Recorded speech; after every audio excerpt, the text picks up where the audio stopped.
Open discussion. I would like to start a dialogue between the different communities on both sides of the discussion of trans people playing in sports. Um, I feel like it's a very prevalent issue right now, and I'd like the community to come together and have an open discussion where we can actually debate and talk and see and understand each other's point of view and each other's opinions without having, a heated argument or getting angry or defensive. Have an open mind, open discussion, try to understand both sides of this discussion between women's sports and transgenders and even men's sports and transgenders. I have a couple talking points. So why is there more biological men that transition into women and compete in women's sports than biological women that transition into men and compete in men's sports? I thought this was a very fascinating question. Genuinely curious why this could be or why this is. It seems to be much more prevalent. You see on Joe Rogan's podcast people going into like UFC and MMA style fighting men that were born biologically men and identify and transition their gender to be a female and then compete in female boxing, MMA, UFC, and things like this. And same thing for like swimming. I've seen a couple people transition into becoming a female and then compete in women's swimming. But why don't we see more stories of women, biological women, transitioning into men and competing in men's sports? I thought this was a very interesting question, and I've been watching a few videos like this with Steven Crowder, and nobody asks these questions. So I wanted to start an open dialogue within the community, an educational, non-confrontational discussion on what the possibilities might be.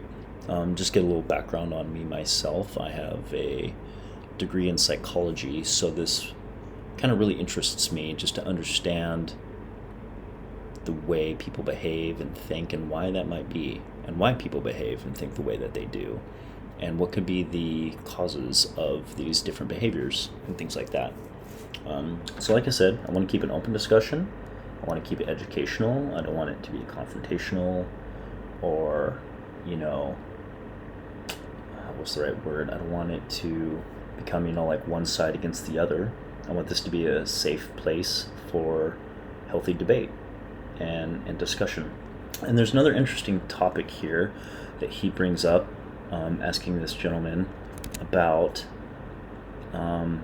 is it illegal for biological women that transition to men to take testosterone therapy and then compete in male sports, especially since it's illegal for men to use testosterone in male sports?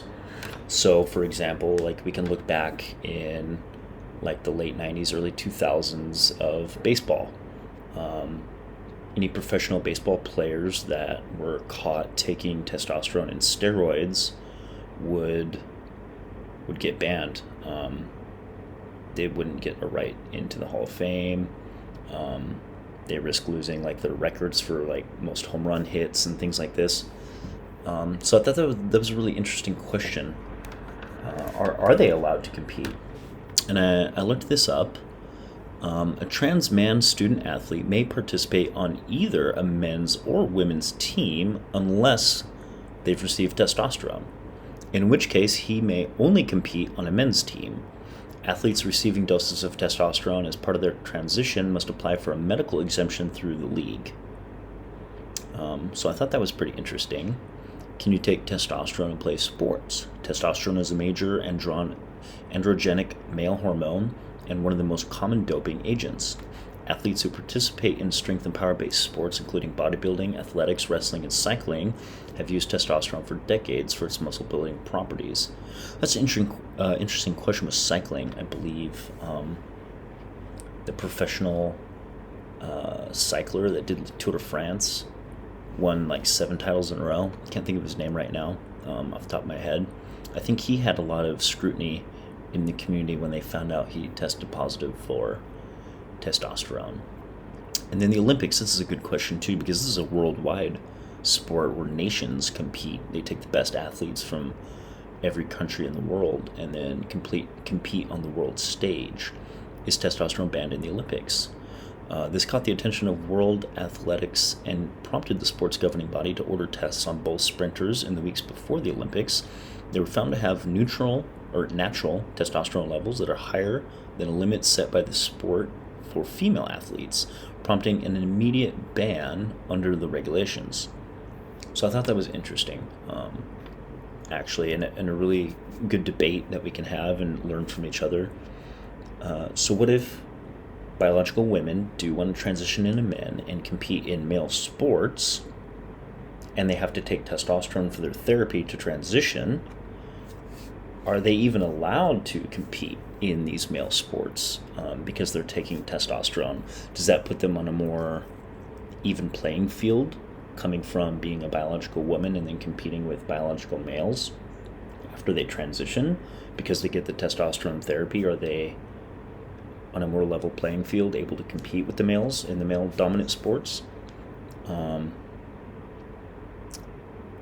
And let's just play this clip here and then see what he says about it. No non-trans identifying woman is allowed to do that. They're banned from sport. Okay. It's illegal. Okay. Should be illegal regardless of how you identify. Okay. They shouldn't be allowed to beat up on women, just like a woman shouldn't be allowed to take anabolic steroids and beat up on women. Okay. And that is a fine position to hold. It's not my position. That's a harm reduction position. So It that's is, my for harm sure. reduction Yeah, position. it is. What's the harm reduction you're saying, your harm reduction model? Yeah. In allowing biological men to beat women? I would like as many people to participate in sports as possible while still keeping, because like you said, the trans community is a fairly small one. This is not a sort of an epidemic or a pandemic like some maybe make it out to be. It's a small. It's not yet. It's not yet. It's not yet. Because it's But I very would rather new. not act on. And if it does change and it becomes a really big problem, then maybe we can readdress how we sort of go about this. So let a problem that all data would indicate is likely going to happen, and even the small sample sizes that we have, allow that problem to run its course, allow it to rob women of opportunities, allow it to create concussions and broken orbital bones like we've seen in women's combat sports, because we don't know how bad it'll be yet, and then reverse course if it gets worse. My argument would be that it is not a problem yet. Once it does become a problem, then we can address it. But as of right now, in the current moment, I don't see it as being problematic. That's a really interesting point. So it isn't really a huge problem right now, right? Like the sample size, the percentage of people that are trans people and then go ahead and compete in male and female sports is very, very small. So, like this gentleman on the right here says, it really isn't a big problem right now because it's not really affecting the female community on a large scale. But if it does become a problem, then we should readdress this issue. And then the question becomes, do we have different leagues for trans people to compete with themselves and then separate them from the traditional male and female sports like the NCAA and the NBA? Or do we leave it open? So that's kind of an interesting thought. I think is a good thing to discuss between people, get people's different opinions on that, and see how do we handle this situation. Are we offending the trans community by putting them in their own league? But then are the biological females offended by trans biologically born male athletes competing in their league? So where's the line? Like where do we address this issue more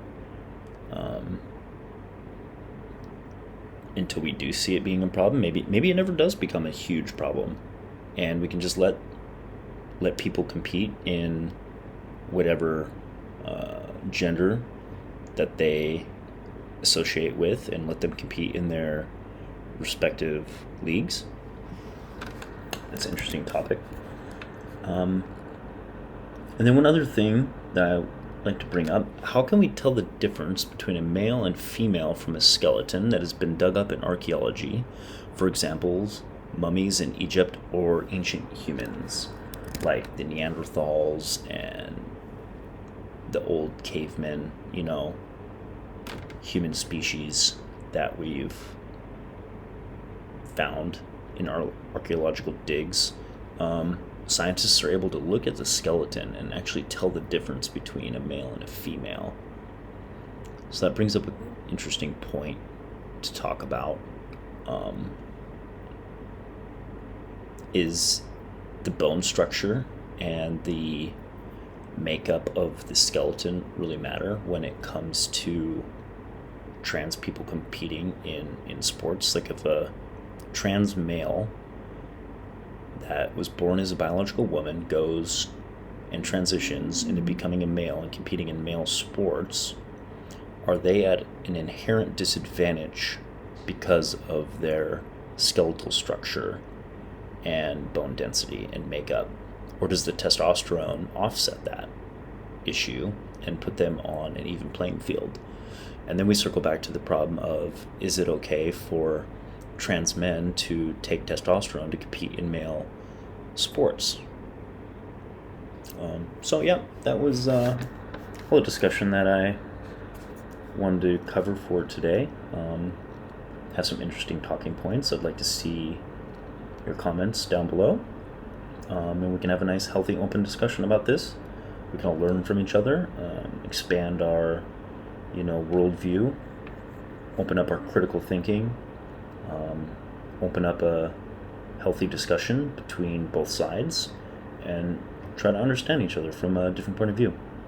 So thank you guys for watching, open discussion, and I'll see you on the next one.